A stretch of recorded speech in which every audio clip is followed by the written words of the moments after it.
हरियाणा में अपराध, चोरी, ठगी की घटनाएं रुकने का नाम नहीं ले रही हैं। और कल से एक सरकार ने खबर वायरल करी अपनी ओर से। सरकार ने कहा कि 106 कंपनियों को हम इसका टेंडर जल्दी देने वाले हैं, जिससे अपराध पर रोकथाम लगाई जावे, क्राइम पर रोकथाम लगाई जावे और ऐसी जो घटनाएं सामने आने लग रही हैं उन सब को रोका जावे। इस लॉ एंड ऑर्डर मेंटेन करने के लिए हम कंपनियां हरियाणा में उतारने जा रहे हैं। और दूसरी ओर मुद्दा चला हुआ है वो है IMT का, जिसमें 35,500 एकड़ जमीन का नोटिस एक आया और 5 लाख एकड़ जमीन की खबर एक और आने लग रही है, जो हिसार अग्रवा के आसपास के एरिया की है।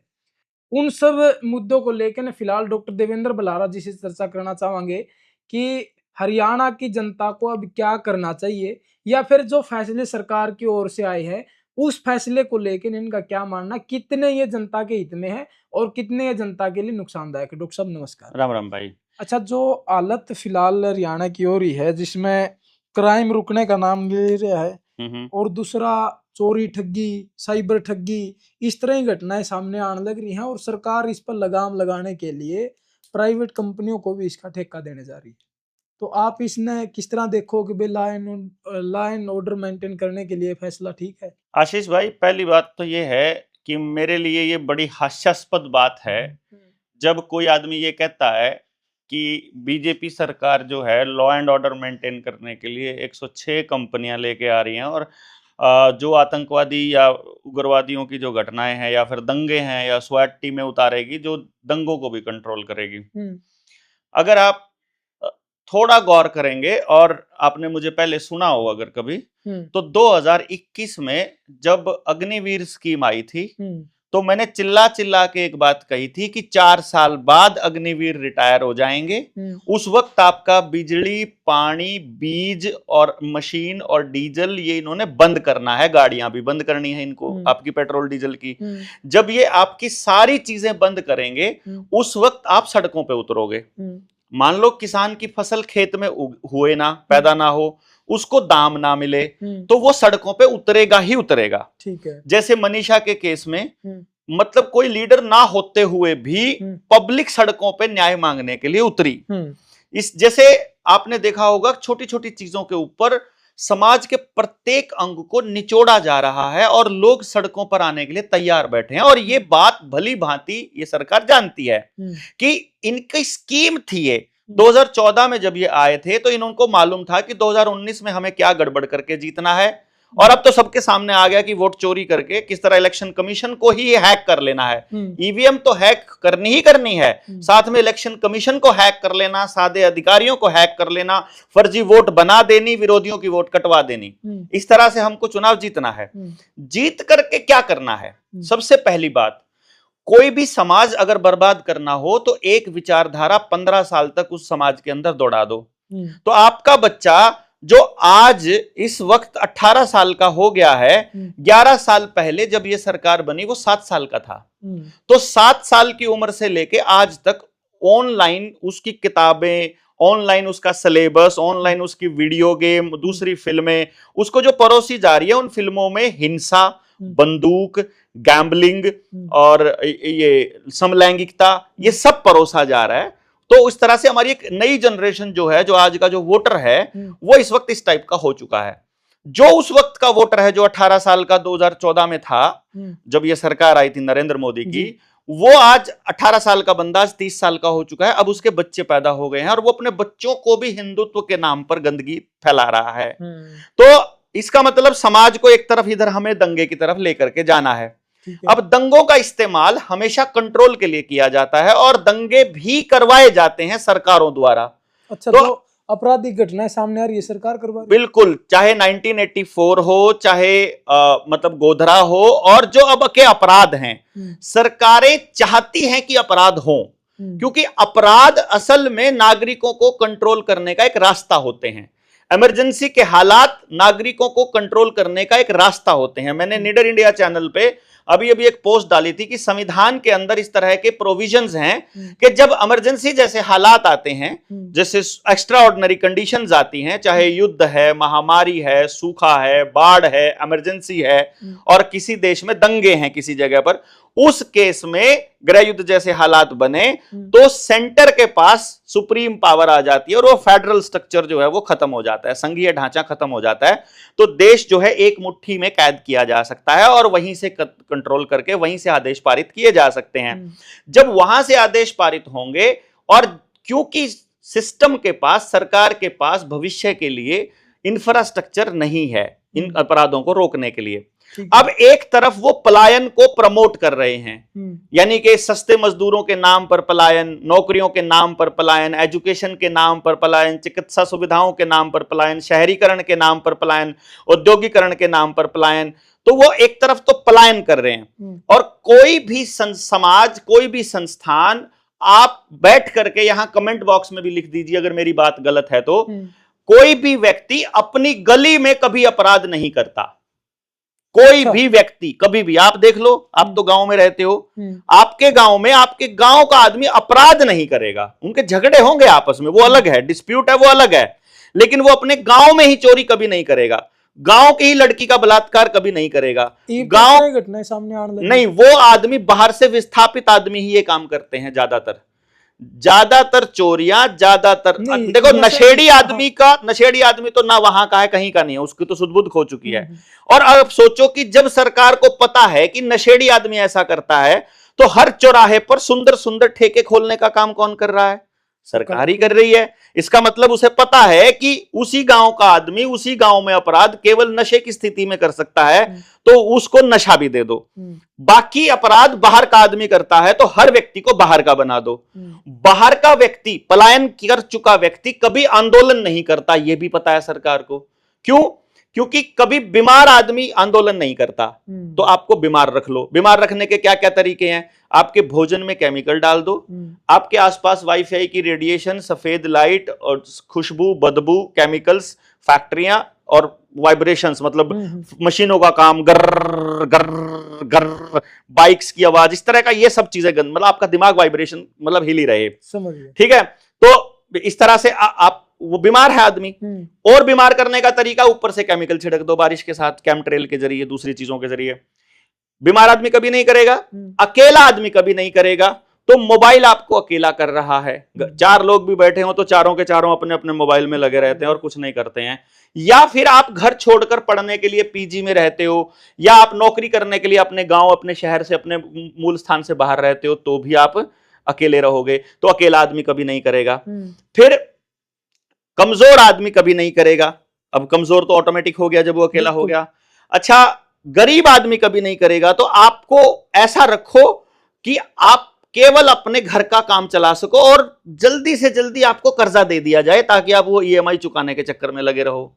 नहीं ना, ईएमआई, ठीक है। कर्जदार आदमी कभी लड़ाई नहीं लड़ेगा, ये भी मालूम है।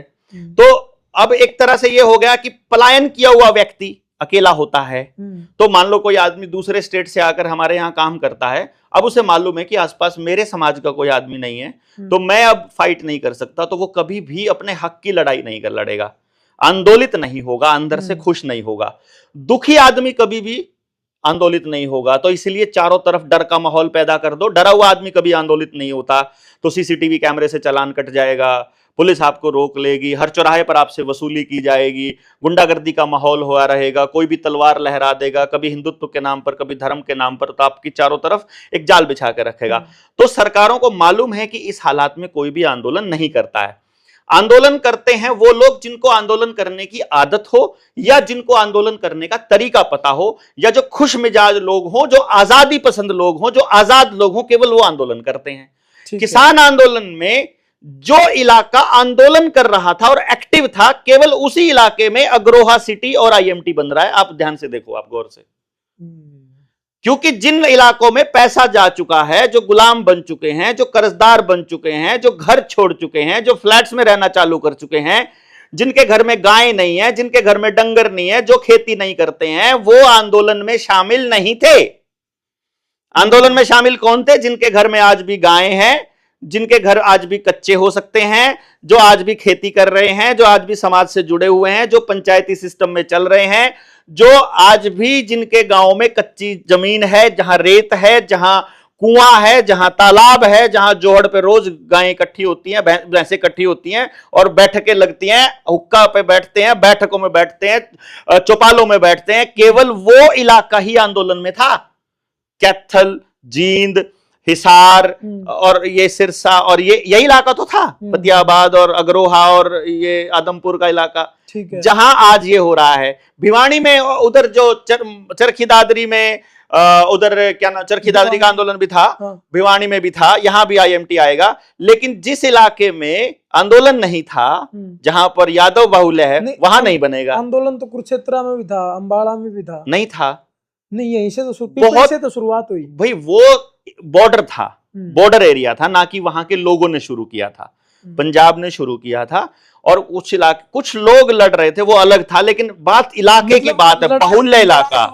अगर मैं जीटी रोड बेल्ट के परले साइड की बात करूं तो जो करनाल का एरिया है, जो काम्बोज बाहुल्य क्षेत्र था, जो यादव बाहुल्य क्षेत्र था, वो लोग तो इसको इस बात पे साबित करने पे लगे थे कि ये किसान का नहीं बल्कि जाटों का आंदोलन है।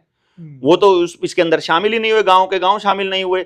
मैं कह रहा हूं बाहुल्य जहां था, जहां लोगों ने बिल्कुल एक एक घर से दूध, लस्सी, दही और पैसा जिन्होंने डोनेट किया और जो इकट्ठा हुआ, उस इलाके में ये सब बन रहा है।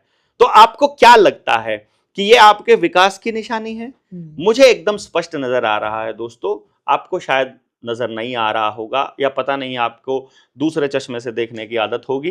लेकिन मैं ये क्लियर कर रहा हूं कि जिन लोगों को लड़ने की आदत है, उनकी लड़ने की आदत खत्म करने के लिए उनको कर्जदार करना, अकेला करना, पैसे वाला करना, शोशेबाजी में डालना जरूरी है, और उनको परमात्मा से, प्रकृति से, खेत से, गांव से, भाईचारे से, लोगों से दूर करना आवश्यक है। तो इसी प्रोग्राम के चलते आईएमटी आ रहा है। रही बात जो मैंने 2021 की बात शुरू की थी, अग्निवीर जब आया था, तो मैंने कहा था कि जब 4 साल बाद इस तरह के हालात होंगे और कुछ लोग अपनी जमीनें बचाने के लिए घर से बाहर निकलेंगे, या जो अनाज के लिए इन प्राइवेट साइलोज में पड़े अनाज को जब कहेंगे कि ये देश का अनाज है, उस वक्त आपके ऊपर गोली मारने के लिए अग्निवीर खड़ा होगा। क्योंकि अग्निवीर में सेना में भर्ती होने का इच्छुक एक भी बच्चा नहीं गया। वहां कौन लोग गए थे? या तो जो प्रो सरकार थे, गवर्नमेंट के, क्योंकि समाज ने तो बहिष्कार करा था इसका, लेकिन फिर भी लोग, बच्चों ने फॉर्म भरे थे। वो कौन बच्चे थे? या तो जो सोच रहे थे कि 4 साल में पैसे कमा लेंगे, 4 साल बाद बंदूक बनाने का लाइसेंस मिल जाएगा, 4 साल बाद प्राइवेट कंपनियों में हमको नौकरी मिल जाएगी, या जिनको बताया था आरएसएस वालों ने कि तुम अभी भर्ती हो जाओ, तुमको आने वाले टाइम में सिविलियंस के साथ गोली मारनी है। और मैं आपको एक बात बता रहा हूं, अजीत डोवाल जो अपना एनएसए है, उसने अभी कमांडोज की एक ट्रेनिंग के दौरान बयान दिया है कमांडोज को कि आपकी अगली लड़ाई सिविलियन के साथ होनी है। अच्छा, हाँ, ये कोई छोटी मोटी बात नहीं है, मैं आपको बता रहा हूं। तो ये जो कंपनीज लाई जा रही हैं, इन कंपनीज के अंदर भर्ती करने वाले कौन है? अंबानीज एंड अडानीज। पुलिस को प्राइवेट किया जा रहा है। आने वाले टाइम में पुलिस थाना भी आपको किराए पर चाहिए, तो उसके भी प्रोविजंस बनाए जाने लग रहे हैं, कानून तैयार किया जा रहा है। आपको थानेदार चाहिए कि सिपाही चाहिए कि हवलदार चाहिए आपको अपने लिए, तो आप किराए पर किसी भी खाकी वर्दी वाले को ले जाओ तो गांव का आदमी तो डर जाता है कि खाकी वर्दी वाला आदमी है। और अगर किसी सिविलियन व्यक्ति को यदि आप सरकार का व्यक्ति बनाकर उसको एक ऑथराइज लेटर दे देते हो कि इस आदमी का विरोध करना सरकारी काम में बाधा माना जाएगा, तो हर आदमी के ऊपर राजद्रोह का मुकदमा लगना चालू हो जाएगा, जिस प्रकार से आज कर्मो पत्रकार अंदर बैठा हुआ है राजद्रोह के मुकदमे के अंदर। तो मतलब ये सबका नंबर आएगा इसमें? सबका नंबर आने की तैयारी ये लोग कर रहे हैं। आपके पास 2 ही रास्ते हैं। तो इस वीडियो तो भी अपने ऊपर लग सकता है?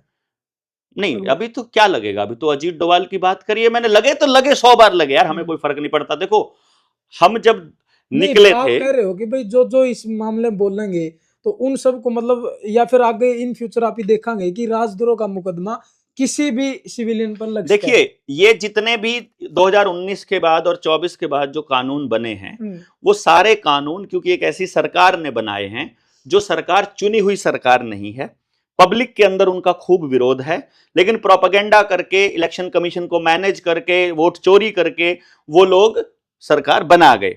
तो जो या ईडी का, सीबीआई का डर दिखा के, दूसरे पार्टियों से नेताओं को हैक करके, उनको खरीद के, होस्ट ट्रेडिंग करके वो सरकार बना गए। वो सरकार एक इलेजिटिमेट सरकार है, नाजायज सरकार है, और मैं इस नरेंद्र मोदी को एक नाजायज प्रधानमंत्री कहता हूं। ठीक है, नालायक बेटा है ये, जिसने अपनी मां को अकेला छोड़ा, मरने के लिए, जो प्रधानमंत्री होते हुए भी उसके लिए एक कमरा यहाँ 7 RCR में नहीं रख पाया। ये एक ऐसा नालायक बेटा है और एक ऐसा नाजायज प्रधानमंत्री है। उनसे पर्सनली नफरत तो नहीं है कि भाई आप उनकी पर्सनल जिंदगी में कमेंट कर रहे हो?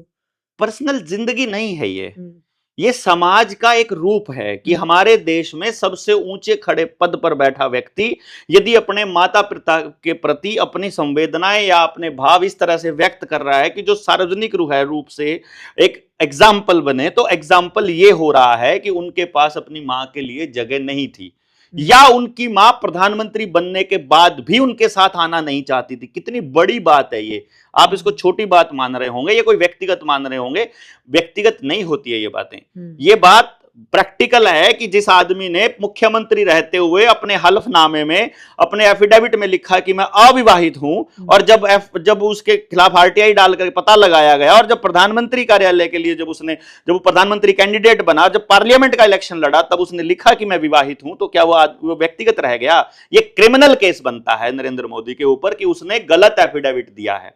तो एक नाजायज व्यक्ति प्रधानमंत्री की कुर्सी पर बैठा, जिसने सारे नाजायज कानून बनाए हैं, जो उसमें सबसे बड़ा BNS है, भारतीय न्याय संहिता के नाम पर। अच्छा। आप IPC का नाम बदल करके BNS कर दोगे तो वो लेजिटिमेट नहीं बन जाएगा। वो जितने कानून इन्होंने बनाए हैं उन सारों का रिव्यू होना चाहिए, उनके ऊपर जनता की राय ली जानी चाहिए, और जितनी जमीनें जबरदस्ती हथियाई है उनको वापस करना चाहिए, और एक एक चीज का हिसाब लेना चाहिए कि हमसे पूछे बिना, हमारी राय लिए बिना, हमारे नाम पर तुमने विदेशों से इतना कर्जा क्यों लिया कि इस देश को तुमने गरत में डाल दिया, सारे देश को तुमने बिकाऊ कर दिया। इसलिए ये आप लोग जब सवाल पूछने के लिए सड़कों पर उतरोगे, उस वक्त आपके ऊपर गोलियां चलाने के लिए ये कंपनीज लाई जा रही हैं, ना कि ये दंगों को कंट्रोल करने के लिए। दंगों के नाम पर देश को कंट्रोल करने के लिए सारा खेल चल रहा है। अच्छा, आपने ये मैं आपको बता रहा हूं। जिक्र करा 1984 का, तो 1984 की जो घटना थी वो करवाई गई थी? बिल्कुल। आप उसके पक्ष में या फिर उसका विरोध में? जहां भी किसी व्यक्ति के साथ गलत हो रहा है, और खास तौर पर किसी व्यक्ति की किसी अपराध की वजह से या किसी भी एक घटना की वजह से पूरी कौम को जब दोषी ठहराया जाता है और उसके ऊपर इस तरह कत्लेआम किया जा सकता है, उसको कोई बेवकूफ आदमी ही सही ठहरा सकता है। तो मतलब आप उसके पक्ष में हुआ जो आंदोलन हुआ, या जो 1984 में जो कांग्रेस की सरकार ने, जो इंदिरा गांधी की सरकार ने, जो जिस तरह से सिखों के ऊपर जो अतिक्रमण किया था, जिस तरह से आक्रमण किया था, वो बहुत निंदनीय था। और मैं बहुत बड़ा जिगरा मानता हूं राहुल गांधी का कि उसने उसके ऊपर देश से माफी मांगी है। अच्छा। कि हमसे गलती हुई है। ये गलती नरेंद्र मोदी मांग कर दिखा दे कि गोधरा में उससे गलती हुई है, जबकि संजीव शर्मा ने, संजीव भट्ट ने, दोनों IPS ने ये कहा है कि गोधरा नरेंद्र मोदी ने करवाया है। अयूब खान की किताब है गोधरा के ऊपर, तो बकायदा उसने बोला है कि ये गोधरा उसने करवाया है। लोग मरवाए हैं उसने दंगे करवाने के लिए, सत्ता हथियाने के लिए। ये बात आप कांग्रेस के पक्ष की बात तो नहीं कर रहे, राहुल गांधी की आप तारीफ कर रहे हो। और वो देखो, राजनीति में और सामाजिक जीवन में किसी का विपक्ष और किसी का पक्ष और किसी के खिलाफ बोलना कोई अपराध नहीं होता है। मैं अपनी राय रख रहा हूं, कोई इससे इत्तेफाक रख सकता है, कोई इसके विरोध में हो सकता है, क्या फर्क पड़ता है? नहीं, मतलब राय रख रहे हो आप कांग्रेस के पक्ष में, आपका कोई कांग्रेस से कनेक्शन है क्या? अकबर बीजेपी के विरोध? अरे भैया, कांग्रेस की खिलाफत करके ही तो बीजेपी का सपोर्ट कर रहे थे 2011 में। 2011 में अन्ना इसके क्या नाम, रामदेव के आंदोलन में हम कांग्रेस के खिलाफ थे। कॉमनवेल्थ घोटाले में हम कांग्रेस के खिलाफ थे, जो कि मोदी सरकार ने कहा कि घोटाला हुआ ही नहीं। जो कोयला घोटाला था उसमें हम इनके खिलाफ थे। निर्भया कांड में हम कांग्रेस के खिलाफ थे। हम पूरे अन्ना आंदोलन में कांग्रेस के खिलाफ थे। नहीं, जो चलो उस बात में छोड़ के आप 1984 की बात करा, तो जो मांग थी सिखों की, वो मांग क्या मांग थी?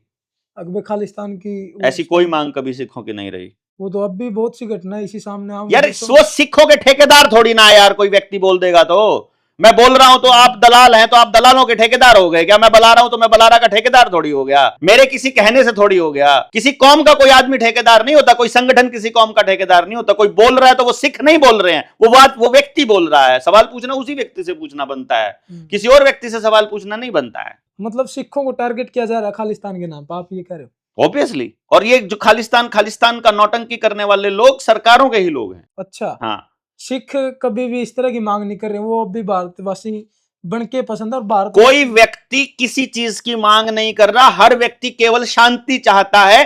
हर व्यक्ति एक ऐसी व्यवस्था चाहता है जिसमें समाज से प्यार से, शांति से, सुरक्षा से रह सके। जातिवादी कोई व्यक्ति नहीं मांग करता, कोई व्यक्ति किसी जगह की मांग नहीं करता, उसको अपनी जिंदगी में मस्त रहना होता है, लेकिन वो उस मस्ती को खराब कर रहे हैं। यही इन सरकारों की ताकत आपने है। जिक्र किया समाज के ठेकेदार का, जरनैल सिंह भिंडरावाला इसका मुख्य वो माना गया, आरोपी माना गया। और जरनैल सिंह भिंडरावाले को आज भी लोग संत मान रहे हैं, या फिर उसकी मतलब पूजा अर्चना करी जाए, या फिर फोटो लगा के उसना अपना आइडियल सिख मान देखो रहे हैं। ना, मैं तो जो जरनैल सिंह भिंडरावाले को मान रहे हैं उन सबको खालिस्तानी ठहरा जा रहा है। ये तो ठहराने वाले बता सकते हैं, मैंने तो ऐसा कभी नहीं कहा, आपने तो कभी ऐसा नहीं कहा। आप तो ऐसा नैरेटिव बनाने की कोशिश कर रहे हो, ऐसा कभी नहीं हुआ। खालिस्तान को भी बीजेपी गलत तरीके से इंटरप्रेट कर रही है, जरनैल सिंह भिंडरावाला को भी गलत तरीके से इंटरप्रेट कर रही है। 1984 विचारधारा नहीं थी उनकी, क्या किन की? जरनैल सिंह। देखो, मैं जरनैल सिंह भिंडरावाला को पढ़े बिना, उनके बारे में उनके समकालिक लोगों से जाने बिना मैं कुछ भी कहूंगा तो वो मेरी बेवकूफी होगी, और मैंने उनको अभी तक नहीं पढ़ा है, तो मैंने उनको नहीं जाना है, तो मैं उनके विषय में नहीं बोल पाऊंगा। उस टाइप के दंगे अब भी हो सकते हैं, उससे भी खतरनाक होने वाले हैं जो 1984 में। वहां तो एक कौम को टारगेट करके किया गया था, यहाँ अब टारगेट पे 3 जगह हैं, पंजाब भी है, हरियाणा भी है और पश्चिमी उत्तर प्रदेश भी है, क्योंकि यही प्रदेश हैं, यही एरिया है जो वर्ल्ड इकोनॉमिक फोरम को चाहिए, क्योंकि खेती के लिए सबसे उपजाऊ जमीन यहीं पर है और सबसे ज्यादा लड़ने वाले लोग यहीं के हैं, सबसे ज्यादा आंदोलन यहीं पे होते हैं, यहीं के लोगों को कंट्रोल करने के लिए सारा खेल चल रहा है, चाहे आईएमटी हो चाहे ये टुकड़ियां हो। लेकिन आईएमटी में जो सरकार कानून लेके आ रही है लैंड पूलिंग का, उसमें सहमति से अगर कोई देना चाह रहा है तो वो अपनी सहमति से जमीन दे, किसी के साथ कोई धक्का नहीं होगा। ये सरकार पहले ही उसकी अनाउंसमेंट कर रही है। और फिर बाद में कानून को बदलने की ताकत भी अपने पास रखी हुई है। पहले सरकार थी, पहले की सरकार ने कहा कि 70, कांग्रेस की सरकार में भूपेंद्र सिंह हुड्डा ने कानून बनाया कि 70% लोगों की सहमति होगी तो ही कि उस जगह का, उस गांव का या उस एरिया का जमीन का अधिग्रहण हो सकता है, बना दिया। अगली सरकार आई, उसने कहा नहीं, अब किसी के सिग्नेचर की जरूरत नहीं है। और मध्य प्रदेश में ये नोटिफिकेशन आ गया कि आप चाहे सहमत हो या ना हो, आपकी जमीन की कीमत हम तय करेंगे, जितना हम देना चाहते हैं दें तो दें, ना दे तो ना दे, तुमको खाली करनी पड़ेगी। अच्छा, हाँ, तो अगर मध्य प्रदेश में हो गया है तो आपके हरियाणा में होने में कितना टाइम लगेगा ये आप जानते हैं, मुझे नहीं पता।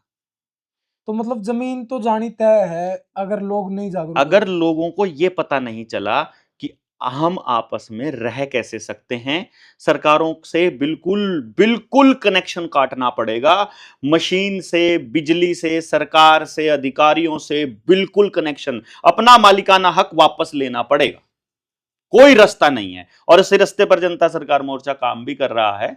अभी हम टीम 300 की टीम अनाउंसमेंट कर रहे हैं, उसके लिए हमने नंबर भी जारी किया है, 99,919 11,784 करण का नंबर है, व्हाट्सएप करके आप भर सकते हैं। जनता सरकार मोर्चा से जुड़ने के लिए 9518170000 पे भी कॉल कर सकते हैं।